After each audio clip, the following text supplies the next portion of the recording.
নমস্কার বন্ধুরা, যাতা জব ভ্যাকেন্সি ইউটিউব চ্যানেলের পক্ষ থেকে তোমাদের সকলকে স্বাগতম। তো বন্ধুরা, আজ আমি আলোচনা করব রাজ্যে আইসিডিএসের পক্ষ থেকে বেরো একটি গুরুত্বপূর্ণ সরকারি চাকরির বিজ্ঞপ্তি নিয়ে। একদম সম্পূর্ণ নতুন বিজ্ঞপ্তি। এখানে অঙ্গনওয়াড়ি সহায়িকা পদে নিয়োগ করা হয়েছে। তো যেসব চাকরির প্রার্থীরা দীর্ঘদিন ধরে চাকরির খোঁজ করছিলেন তাদের জন্য এটা একটা দারুণ সুযোগ, কারণ এইখানে তোমরা মাধ্যমিক পাস যোগ্যতায় আবেদন করতে পারবে। এখানে তোমাদের অফলাইনের মাধ্যমে আবেদন করতে হবে। এখানে আবেদন করতে কোনো তোমাদের ফি লাগবে না, তোমরা সম্পূর্ণ বিনামূল্যে এখানে আবেদন করতে পারবে। এখানে ইতিমধ্যে আবেদন শুরু হয়ে গেছে।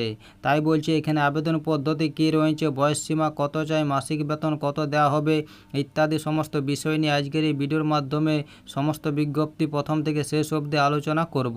তার আগে প্রত্যেকের কাছে একটাই রিকোয়েস্ট করব, যারা এখনও আমাদের চ্যানেলটাকে সাবস্ক্রাইব করনি তারা তাড়াতাড়ি চ্যানেলটাকে সাবস্ক্রাইব করে পাশে থাকা বেল আইকনটিকে ক্লিক করে দিও, যাতে করে পরবর্তী সমস্ত কিছু ইনফরমেশন সবার আগে পেয়ে যেতে পারো।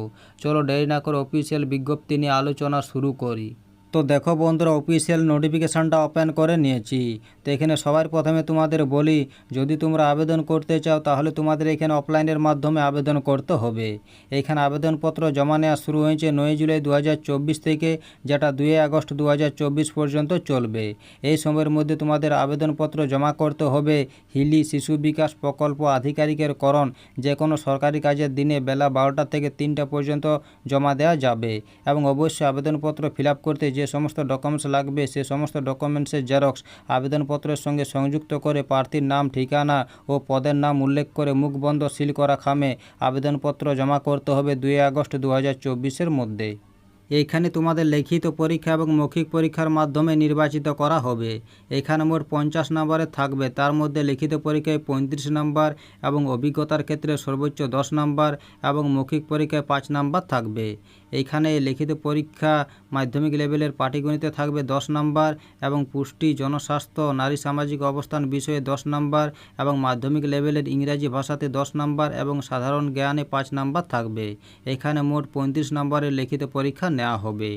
এখানে ইংরাজি ব্যতীত সকল বাকি প্রশ্ন বাংলায় থাকবে, সকল প্রশ্ন মাল্টিপল চয়েসের থাকবে এবং তোমাদের পরীক্ষাটি 1 ঘন্টা সময়ের মধ্যে সম্পূর্ণ করতে হবে। এখানে লিখিত পরীক্ষার প্রাপ্ত ও মৌখিক পরীক্ষার প্রাপ্ত ও অভিজ্ঞতার প্রাপ্ত মোট নম্বরের ভিত্তিতে চূড়ান্ত মেধা তালিকা প্রস্তুত করা হবে। এখানে সংরক্ষণ সংক্রান্ত শর্তাবলীতে বলা হয়েছে, পশ্চিমবঙ্গের বাইরে থেকে জারি হওয়া তপশিল জাতি, তপশিল উপজাতি শংসাপত্র এই ক্ষেত্রে গ্রাহ্য হবে না। তো দেখো বন্ধুরা, নিয়োগটি করা হয়েছে পশ্চিমবঙ্গ সরকার শিশু বিকাশ প্রকল্প আধিকারিকের করণ হিলি সুসংগত শিশু বিকাশ সেবা প্রকল্প হিলি দক্ষিণ দিনাজপুরের পক্ষ থেকে। এই যে স্মারক সংখ্যা দেওয়া রয়েছে 197 ICDS-H। এই নোটিফিকেশানটি 8 জুলাই 2024 তারিখে প্রকাশিত হয়েছে। এখানে অঙ্গনওয়াড়ি সহায়িকা পদে নিয়োগ করা হয়েছে। এখানে বলা হয়েছে, হিলি সুসংগত শিশু বিকাশ সেবা প্রকল্পের অঙ্গনওয়াড়ি সহায়িকা পদ থেকে অঙ্গনওয়াড়ি কর্মী পদে পদোন্নতির জন্য কেবলমাত্র উক্ত সুসংগত শিশু বিকাশ সেবা প্রকল্পে যে সকল অঙ্গনওয়াড়ি সহায়িকা ন্যূনতম 5 বছর নিরবিচ্ছিন্নভাবে উক্ত পদে কর্মরত তাদের নিকট হইতে নিম্নলিখিত শর্তে আবেদনপত্র আহ্বান করা হচ্ছে। এই নিযুক্তি সম্পূর্ণরূপে স্বেচ্ছাসেবকমূলক। এই কাজে নিযুক্ত কর্মী কোনো মতেই সরকারি পদে গণ্য হবেন না। অঙ্গনওয়াড়ি কর্মীদের সরকারি অনুমোদিত হারে প্রতি মাসে সামান্যিক ভাতা সহ অতিরিক্ত ভাতা প্রদান করা হবে। বর্তমানে অঙ্গনওয়াড়ি কর্মীদের চালু সামান্যিক ভাতার পরিমাণ মাসিক 4,500 টাকা ও অতিরিক্ত ভাতার পরিমাণ মাসিক 4,500 টাকা। এখানে শূন্য পদের বিবরণ দেওয়া রয়েছে। তো এখানে মোট শূন্য পদ রয়েছে 13টি, তার মধ্যে অসংরক্ষিতদের জন্য 9টি, তপশিল জাতিদের জন্য 3টি এবং তপশিল উপজাতিদের জন্য এখানে 1টি পোস্ট রয়েছে। এখানে মোট 13টি শূন্য পদ রয়েছে। চলো এবার দেখেন এখানে শিক্ষাগত যোগ্যতা কী দেওয়া রয়েছে। এইখানে ন্যূনতম শিক্ষাগত যোগ্যতা দেওয়া রয়েছে।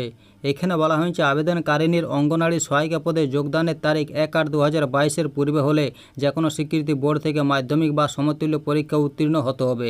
সেটা সাধারণ, তপশিল জাতি, তপশিল উপজাতি সকল ক্ষেত্রে প্রযোজ্য। অথবা আবেদনকারিনীর অঙ্গনওয়াড়ি সহায়িকা পদে যোগদানের তারিখ 1/8/2022 বা তার পরে হলে যে কোনো স্বীকৃতি বোর্ড থেকে উচ্চ মাধ্যমিক বা সমতুল্য পরীক্ষা উত্তীর্ণ হতে হবে। সেটা সাধারণ, তপশিল জাতি, তপশিল উপজাতি সকল ক্ষেত্রে প্রযোজ্য। এইখানে বলা হয়েছে, উচ্চতর শিক্ষাগত যোগ্যতা প্রার্থী পদের ক্ষেত্রে কোনো অন্তরায় হবে না, কিন্তু কোনো অঙ্গনওয়াড়ি সহায়িকা যদি পূর্বে অঙ্গনওয়াড়ি সহায়িকা পদে আবেদন করার সময় নিজের শিক্ষাগত যোগ্যতা গোপন করে নিয়োগপ্রাপ্ত হয়ে থাকেন তাহলে তার আবেদনপত্র বিবেচনা করা হবে না। প্রার্থীকে মৌখিক পরীক্ষার আগে এই মর্মের হলফনামা দিতে হতে পারে। এখানে বয়সে বলা হয়েছে 1/7/2024 অনুযায়ী 65 বছর বা তার কম হতে হবে, তাহলে এখানে আবেদন জানাতে পারবে। এখানে বলা হয়েছে ন্যূনতম 5 বছর নিরবিচ্ছিন্ন সহায়িকা পদে কাজ করেছেন এমন ব্যক্তিগণ আবেদন করতে পারেন, তবে অবসরপ্রাপ্ত ব্যক্তিগণ এই ক্ষেত্রে আবেদন করতে পারবেন না বা ভবিষ্যতে নিয়োগপ্রাপ্ত হবেন না। এখানে স্থায়ী বাসিন্দা সংক্রান্ত শর্ততে বলা হয়েছে প্রার্থীকে অবশ্যই এই সুসংগত শিশু বিকাশ সেবা প্রকল্পের অন্তর্গত এলাকার স্থায়ী বাসিন্দা হতে হবে, অর্থাৎ আবেদনকারিণীকে হিলি পঞ্চায়েত সমিতির অন্তর্গত যে কোনো গ্রাম পঞ্চায়েতের স্থায়ী বাসিন্দা হতে হবে, তাহলে এখানে আবেদন জানাতে পারবে। এখানে অভিজ্ঞতাতে বলা হয়েছে 1/7/2024 তারিখে ভিত্তি করে প্রার্থীর অভিজ্ঞতা সময়সীমা নিরূপণ করা হবে। তো এই ছিল নোটিফিকেশনের কয়েকটি গুরুত্বপূর্ণ পয়েন্ট। ভিডিও ভালো লাগলে অবশ্যই লাইক করো এবং আমাদের চ্যানেলটাকে সাবস্ক্রাইব করে অবশ্যই আমাদের সাপোর্ট করো। আর ভিডিওটা সম্পূর্ণ দেখার জন্য তোমাদের সকলকে অসংখ্য ধন্যবাদ।